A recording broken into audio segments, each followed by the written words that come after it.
Hi, most of you know who I am. I'm Jamie. Um, I went to Ridge and I graduated of class 2012. Um, Jordan is a really good friend of mine and she let me know about this Operation Love Yourself first.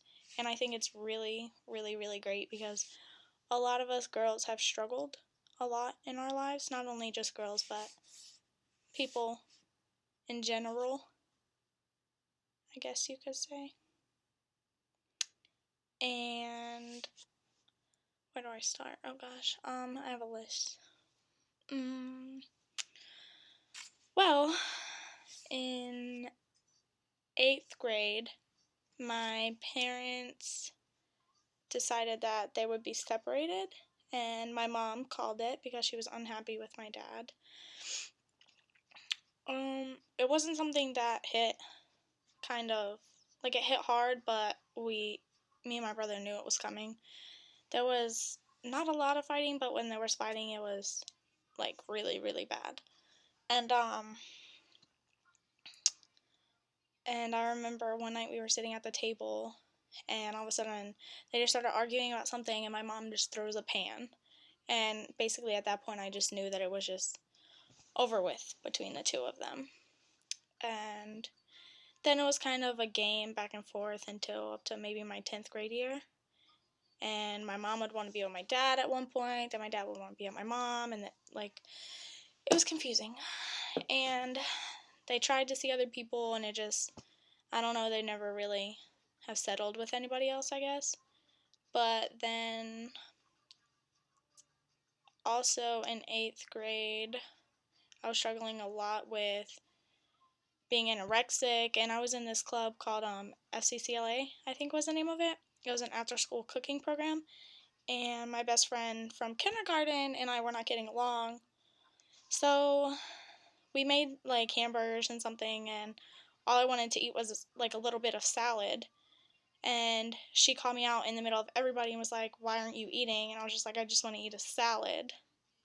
Or maybe it was like ice cream, or I don't remember what it was. It was like a little either ice cream or salad. And she was like, "Well, it's because you're anorexic." And I remember running out of the class and just like sitting near the lockers crying. Like I thought that was my best friend, but we're okay now. We're really good friends still.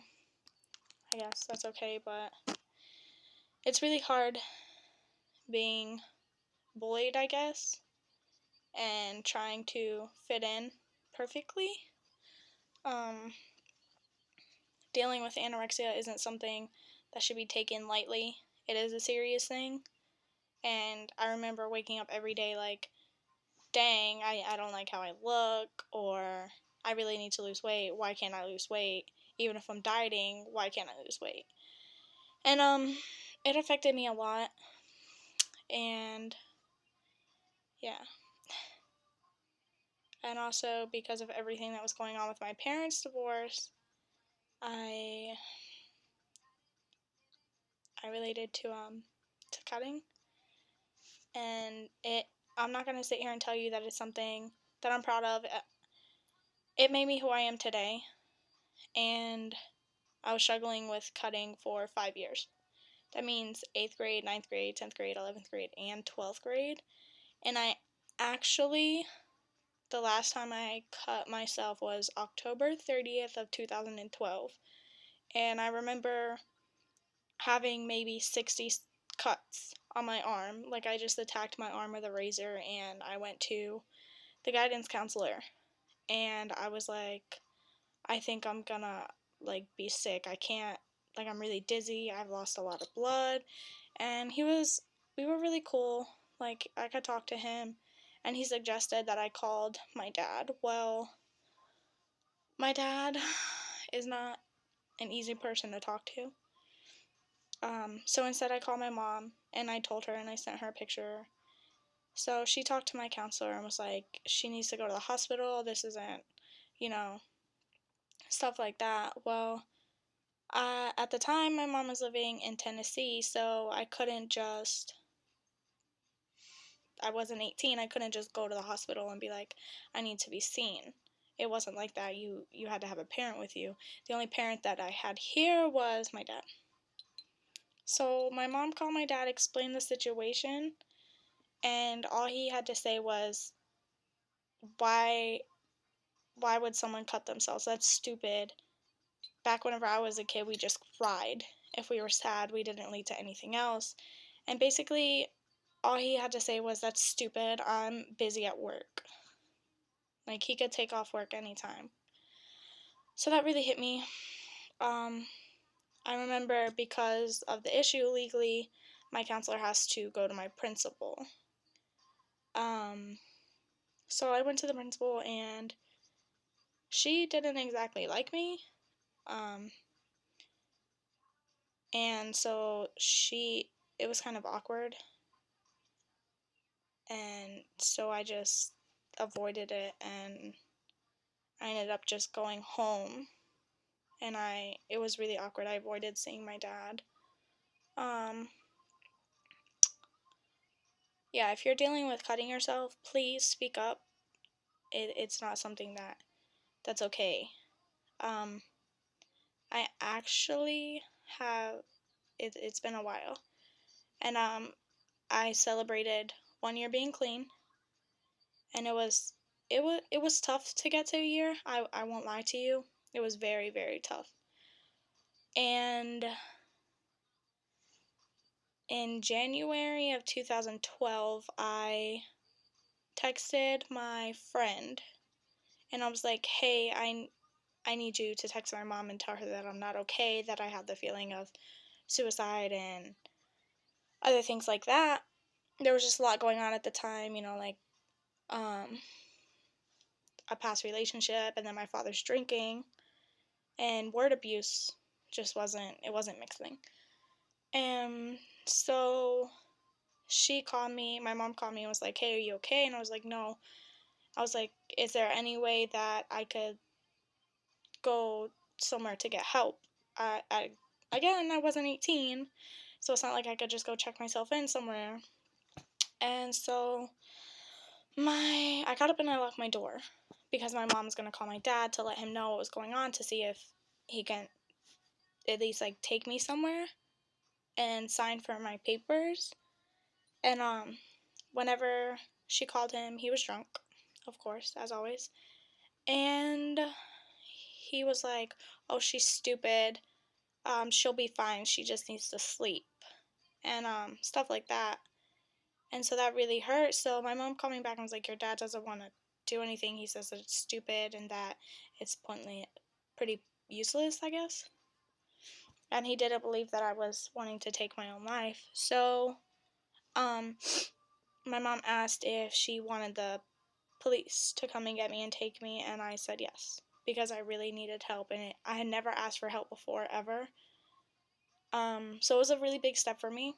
So we thought that I could the cop that picked me up from my house, whenever they knocked on the door, my dad came in my room, and he was like, the police are here for you. Why are the police here for you? And I was just like, why? And then they came in, and she was like, pack a couple things because you're probably going to be there for a couple days. So I packed some clothes, like pajamas and stuff, and then she searched me to make sure I didn't have any, medals on me or anything. So then she took me to Bartow, and on the way there, she was talking to her chief or something like that, and she was just like, is there any way that I can that this young woman could voluntarily Baker Act herself? And there was no way. And my dad wouldn't sign the papers, so I had to be Baker Acted by her. And she cried. The cop cried because she was pissed at the same time at my dad, because I'm asking for help and my dad's not helping me. He's not willing to get the help for me or anything. So yeah, I was there for about 4 days and three nights and 4 days. That's how long I was there for. And I seen the doctor twice, and the first time I seen the doctor was my second day, and all I did was just laid in the bed. They would be like, oh, it's time to eat. I'd eat bread, and then I'd go back. to my bed. I was just miserable there. I was with the young kids, and I just didn't, I don't know. When I seen the doctor, he was like, I don't think you're ready to go. And then I just broke down and cried even more. But then I was like, you know what? The only way I'm gonna get out of here is just slap a smile on my face and just, I honestly felt worse being in there than being out, like on my own. But I guess I didn't have any objects to just grab and try to commit suicide. Um, so that was good. And then my dad came to see me one time. My mom was blowing up their phones all day long, same with my nana, just blowing up their phones, and my dad just didn't bother. He came to see me once and brought me deodorant, and that was about it. And I actually talked to my nana the other day about it. She said that she called my dad to see, because she was wanting to talk to me or something, and my dad was drunk and he was just like, oh, the police just came and got Jamie. So my nana is like, well, what do you mean the police just came and got her? My dad started laughing. And that hit my nana really, really hard. She was like, well, what do you mean? You need to tell me what's going on. And he was just like, I don't really know. He knew, but he just, I don't know. That's just my dad. Like he's ashamed or something. I don't know. But my nana was extremely, extremely pissed and worried at the same time. She was thinking that I was getting arrested. I don't know. Yeah. Let's see what else. Also, my dad is very anti-gay, I guess, and I am a lesbian. So that's kind of a hard thing. Luckily, I have my mom, who is my best friend, my savior, that knows, that accepts it. Like I could be myself around her. With my dad, it's not so easy. I remember the first time I told him, he was like, "You're going to hell. I'm not having a gay daughter." And this I told him, I believe was in ninth grade, my ninth grade year, and he was just like, "I'm not having a gay daughter," and I'm like, "Well, you have one." So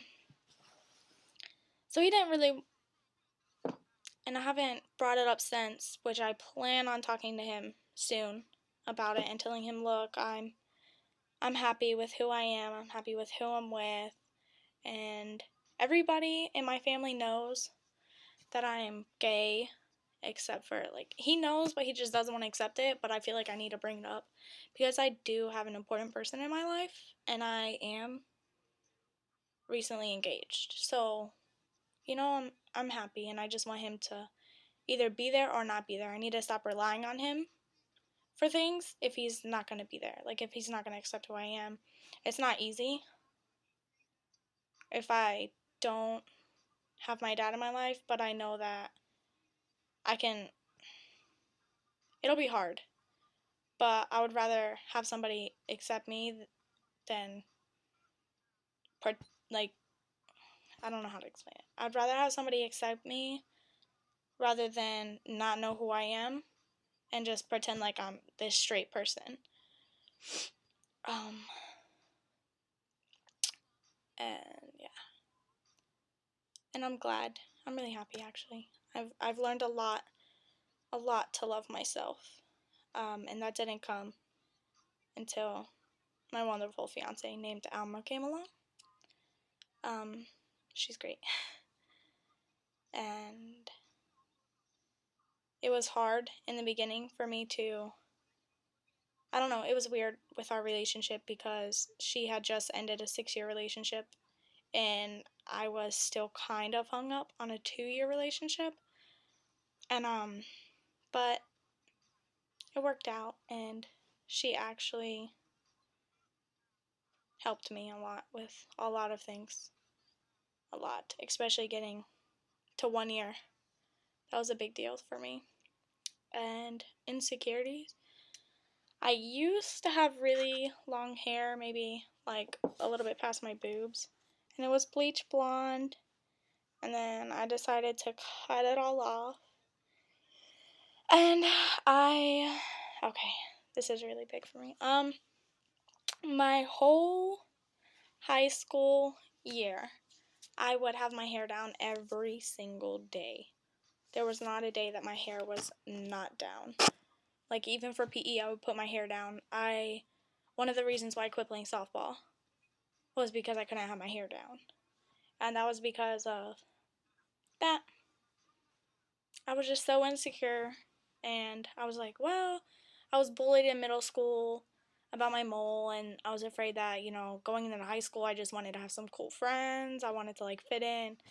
So I just straightened my hair or put some gel in it. But it maybe 5 months in to mine and Alma's relationship, I was like, you know what, I just want to cut my hair. I just want to do it for me, but I never said anything to her until maybe, I want to say it was 6 months, a little after 6 months or something like that. And I was just like, I want to cut my hair. I need to do it so I can love myself, so I can learn to love myself, so your family can know what I really look like, so they can accept me or not accept me. I got tired of being somebody that I wasn't. And I had one best friend in high school from about 11th and 12th grade. She had no idea. This whole time, she had no idea. I stayed the night at her house. We went everywhere together. She had no idea. I played it off so well. And people that I would go out with, they had no idea. In 9th and 10th grade, I was dating somebody the whole time. They had no idea. It was just I don't know, I guess just an insecurity from being bullied. I felt really ugly. I wore makeup everywhere I went. If I went outside, I would wear makeup. If I went to the store, I would wear makeup. If I webcam with somebody, I would wear makeup. It was just really big. I just felt really, really ugly, I guess, from being bullied with my weight, with my mole. Everything in middle school just added up. And I guess kind of, I wouldn't say that I was anorexic as well in high school. I wasn't. I just wasn't eating as much as I should. I was depressed. And 12th grade, 11th and 12th grade, I didn't eat as much. All I did was sleep after school. I slept. And I weighed about 120 pounds. And right now I'm back up to 150, and it feels good. I'm not going to say that I'm happy or not happy with my weight, but I do love who I am today. I do love that I can be myself, that I don't care what people think. And I think that's the most important thing, is you really shouldn't care what people think, because I know that I'm beautiful, and I honestly don't think that I would have ever cut my hair or felt this way if it wasn't for Alma. So with all the struggles that I've been through, you can get through it. With being anorexic, my parents divorcing, cutting myself for 5 years. It, it's a struggle, but if I can get through it, you guys can get through it. And also the topic of cutting, in the beginning of October, there was a big argument with me and somebody, and I just popped a whole bunch of pills. And I tried suicide, and I woke up the next day. It was a Sunday. I woke up the next day, which I had school on Monday, and I woke up to my alarm on the ground with, I don't even remember where it was. I was in front of my closet somehow. I don't know what happened. But that's my struggle. Sorry if it's so long, but like I said, if I can get through it, you can get through it. No matter what it is, people are always there for you. People will always, always, always be there for you. I've had one best friend that actually knew everything. Everything. They've been there for me since middle school. Even though I don't see her every day, or hardly ever see her. She's a good friend. I love you, Tabitha. But like I said, if I can get through it, you can get through it. Just stay strong, keep your head up. That's my struggle, and I just want to say Operation Love Yourself First is amazing. Deuces.